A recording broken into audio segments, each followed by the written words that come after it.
नमस्कार दोस्तों, मेरा नाम है विमल सिंह बालाजी। स्टडी अड्डा में आप सभी का स्वागत है। आज तारीख आपकी है 29/6/2024 की। एक एक करके सभी अपडेट की बात इस वीडियो में करेंगे। सबसे पहली अपडेट, बीपीएससी ने शेड्यूल जारी किया। 22 जुलाई तक चलेगी परीक्षा। तीसरे चरण की शिक्षक नियुक्ति परीक्षा 19 से आपको जो है वो स्टार्ट होते हुए देखने को मिल रही है, जिसके अंतर्गत कल हमने ऑफिशियल नोटिफिकेशन की बात ऑलरेडी कर ली थी, जिसमें यही बताया गया है कि बीपीएससी के तीसरे चरण की शिक्षक भर्ती परीक्षा का शेड्यूल जारी कर दिया गया है। परीक्षा 19 से 22 जुलाई के बीच होगी। 19 जुलाई को कक्षा 6 से 8 के लिए गणित और विज्ञान विषय, सामाजिक विज्ञान विषय, हिंदी, अंग्रेजी, संस्कृत और उर्दू विषय की परीक्षा होगी। उसके बाद 20 जुलाई को कक्षा 1 से 5 के लिए सभी विषयों की जो परीक्षा है वो होगी। 21 जुलाई को 9 से 10वीं की और 22 जुलाई को 11वीं से 12वीं की परीक्षा जो है वो आयोजित होगी। किस दिन किस विषय की परीक्षा की उसको लेकर के भी शेड्यूल लिखा हुआ है। 1 घंटे पहले परीक्षा केंद्र पर पहुंचना होगा अभ्यर्थी को, ये भी बात यहाँ पर क्लियर की गई है। और 22 जुलाई को 11वीं से 12वीं के सभी विषयों की परीक्षा की बात भी यहाँ पर की गई है। बाकी यहाँ पर जो अतिथि शिक्षक है उनको आवेदन का मौका 4 से 10 जून तक दिया गया था। हर पाली की परीक्षा 2.5 घंटे की होगी। नेगेटिव मार्किंग नहीं होगी। भाग 1 में भाषा की परीक्षा ली जाएगी। भाग 2 में सामान्य अध्ययन, भाग 3 संबंधित विषय का होगा। भाग 1 क्वालिफाइंग विषय होगा जिसमें 30 प्रश्न देखने को मिलेंगे। सामान्य अध्ययन में 40 प्रश्न और हर प्रश्न के सही उत्तर के लिए यानी कुल 40 अंक, और वहीं जिस विषय के शिक्षक बनेंगे उसके 80 अंक के कुल 80 सवाल होंगे। एक ही बुकलेट में तीनों के प्रश्न होंगे। एमटीएस और हवलदार के 8,326 पदों पर आवेदन शुरू। प्रयागराज से न्यूज है, जिसमें कर्मचारी चयन आयोग ने multitasking staff non technical MTS और हवलदार भर्ती परीक्षा 2024 का नोटिफिकेशन जारी कर दिया है। आवेदन की प्रक्रिया शुरू कर दी है। आवेदन की अंतिम तिथि 31 जुलाई है और इस बार 8,326 पदों पर भर्ती होगी। खास बात यह है कि पहली बार आवेदन पत्र में संशोधन के लिए अभ्यर्थियों को शुल्क देना होगा। आवेदन में संशोधन 16 और 17 जुलाई को होगा। इसके लिए एसएससी ने 200 रुपए शुल्क भी रखा है। यह ऑफिशियल वेबसाइट है। और 8,326 पदों में 4,887 पद मल्टीटास्किंग स्टाफ के हैं और 3,439 पद सीबीआईसी और सीबीएन में हवलदार जो है उनके हैं। दोनों की चयन प्रक्रिया में कई चरणों में होगी। अभ्यर्थी कंप्यूटर आधारित और शारीरिक दक्षता परीक्षा पीईटी, मानक शारीरिक मानक परीक्षा पीएसटी शामिल होगा। पीईटी और पीएसटी केवल हवलदार पद के लिए ही जो है वो होगा। कंप्यूटर आधारित परीक्षा के दो भाग होंगे, टीयर 1-2। आयोग ने एसएससी टीयर 1 परीक्षा की तिथि अभी घोषित नहीं की है। परीक्षा अक्टूबर या नवंबर 2024 में आयोजित की जाएगी। अगला है, और ये भी बात यहाँ पर की गई है कि आवेदन करने की अंतिम तिथि 31 जुलाई। अगली अपडेट है डीएलएड को लेकर के। डीएलएड में रेवड़ी की तरह नंबर बांट रहे हैं निजी कॉलेज। लिखित में 15, आंतरिक मूल्यांकन में पूरे 25 अंक। प्रयागराज से न्यूज है, जिसमें मूल्यांकन व्यवस्था में बदलाव के प्रस्ताव को अब तक मंजूरी नहीं मिली है। प्रदेश के 2,974 निजी डीएलएड कॉलेज जो है उनकी की जा रही है मनमानी। मूल्यांकन में नरमी के बावजूद बड़ी संख्या में फेल भी हो रहे हैं। साथ ही साथ प्रयागराज से न्यूज में बताया गया कि प्राथमिक और उच्च प्राथमिक स्कूलों में शिक्षक बनने के लिए आवश्यक डिप्लोमा इन एलिमेंट्री एजुकेशन प्रशिक्षण का उद्देश्य पूरा नहीं हो पा रहा है। पढ़ने लिखने में कमजोर प्रशिक्षु प्रदेश के 2,974 निजी कॉलेजों में से अधिकांश के संचालक संघ साठगांठ करके आंतरिक मूल्यांकन में पूरे अंक हासिल तो कर लेते हैं, जिससे ईमानदारी के साथ पढ़ाई करने वाले अभ्यर्थी खुद को ठगा सा महसूस कर रहे हैं। परीक्षा नियामक प्राधिकारी कार्यालय की ओर से 4 साल पहले मूल्यांकन की व्यवस्था में परिवर्तन का प्रस्ताव भेजा गया था और अभी लागू नहीं किया गया है। साथ ही इसमें 25-25 अंक की लिखित परीक्षा होती है और 25-25 अंक आंतरिक मूल्यांकन के लिए निर्धारित होते हैं। साथ ही इसमें 50-50 अंक की लिखित परीक्षा और आंतरिक मूल्यांकन होता है। अलग अलग सब्जेक्ट वाइज दिया गया है, जैसे हिंदी, अंग्रेजी, विज्ञान, गणित, शांति, शिक्षा, सतत विकास। इसी प्रकार आरंभिक स्तर सामाजिक विज्ञान, पठन पाठन, इस तरीके से अलग अलग विषय की जानकारी यहाँ पर दी गई।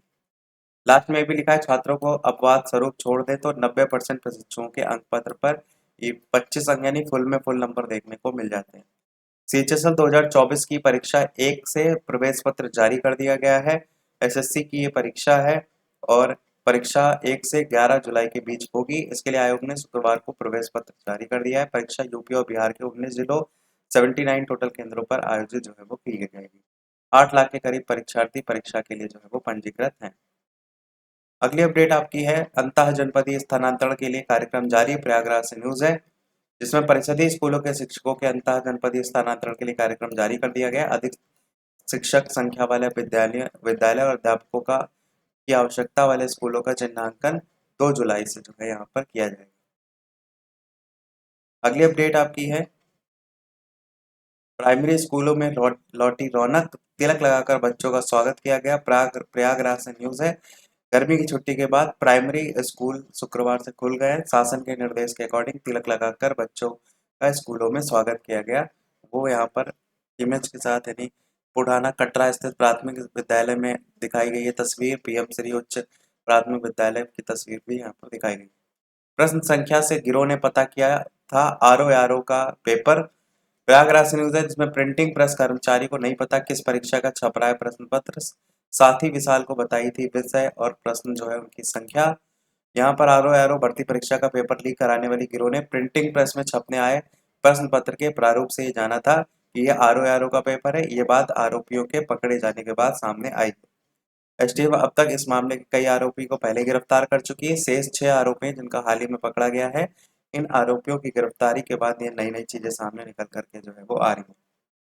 और बाकी सुनील जिस प्रिंटिंग प्रेस में नौकरी करता वहां पेपर छपते थे, उसने कहा था कि अब किस परीक्षा का पेपर छपने आए तो बताना। इस पर सुनील ने जनवरी में विशाल को बताया कि यूपी की एक परीक्षा का प्रश्न पत्र छपने के लिए आया है, लेकिन परीक्षा का नाम नहीं है। तो वो पैटर्न से यहाँ पर जो है वो पहचान करके जो है वो पहचान लगाई गई। अगली अपडेट, नीट पर संसद में जबरदस्त हंगामा। विपक्ष ने धन्यवाद प्रस्ताव से पहले नीट पर चर्चा की मांग की। राज्यसभा में कांग्रेस नेता मल्लिकार्जुन खड़गे ने नीट का मुद्दा उठाकर चर्चा की मांग की। लोकसभा में शुक्रवार को नीट का मुद्दा उठाते नेता प्रतिपक्ष राहुल गांधी नीट मामले पर विशेष चर्चा चाहते हैं। राहुल गांधी, विपक्ष भ्रमित ना करे, हम चर्चा को तैयार हैं। धर्मेंद्र प्रधान, शिक्षा मंत्री जो धर्मेंद्र प्रधान है उनके द्वारा ये कहा गया। वहीं यूजीसी नेट, सीएसआईआर, एनसीईटी की जो तिथि है उसको तय कर दिया गया है। 21 अगस्त से 4 सितंबर के बीच कराने का निर्णय जो है वो लिया गया है। अगली अपडेट, पेपर लीक को लेकर चर्चा की मांग पर अड़ा विपक्ष, मामले में कार्रवाई कर रही है सरकार। यहाँ पर नीट पेपर लीक के मुद्दे की बात जो है वो की गई है कि राज्यसभा में भी जमकर हंगामा हुआ, लोकसभा में तो हुआ ही था। और ये सभापति की गलती है कि मैं 10 मिनट तक बैठकर हाथ उठाता रहा, पर उन्होंने मेरी तरफ देखा नहीं। उनका ध्यान खींचने के लिए मैं वेल में चला गया था। ये कल की घटना देखने को मिली थी। वेल में चले गए थे तो इन्होंने, जो स्पीकर थे, उन्होंने कहा कि ये बहुत ही अप्रिय घटना है। उस पर ये जवाब इनके द्वारा दिया गया था। यहाँ पर भी नीट पर सड़क से सदन तक सियासी शब्दपाठ, युवाओं से जुड़े मुद्दों पर चर्चा हो। राहुल गांधी, हर सवाल का जवाब देने को तैयार है प्रधान, ऐसा भी यहाँ पर बताया गया है। नेता प्रतिपक्ष का माइक बंद करने की कल घटना भी देखने को मिली थी। Second last update, T20 world cup final match आज है, जहां जीतने को तैयार है टीम इंडिया। अब देखना है कौन जीतेगा। मौसम का मिजाज है कि 50% तक बारिश के आसार की बात यहाँ पर जो है वो की गई है। अगर बारिश हुई तो क्या होगा, पूरा मैच करने के लिए 190 मिनट का अतिरिक्त समय रखा गया है। फैसले के लिए दोनों टीमों को कम से कम 10 ओवर खेलने होंगे। रिजर्व डे के लिए बात करें तो यदि 10-10 ओवर का खेल भी नहीं हुआ तो मुकाबला अगले दिन भी हो सकता है। ये भी यहाँ पर जो है वो बताया गया है। और अगर रिजर्व डे वाले दिन भी बारिश हो जाती है तो दोनों टीमों को संयुक्त विजेता घोषित किया जाएगा। T20 वर्ल्ड कप में दोनों ने टोटल 6 मैच खेले, जिसमें भारत 4 जीता है, दक्षिण अफ्रीका 2 जीता है। टीम इंडिया विजयी भव, यहाँ पर वही बात की गई। तो यही था हमारे इस ओवरऑल अपडेट में। वीडियो लाइक शेयर सब्सक्राइब कीजिएगा। मिलते हैं अगले अपडेट में, तब तक के लिए सभी को नमस्कार, जय हिंद।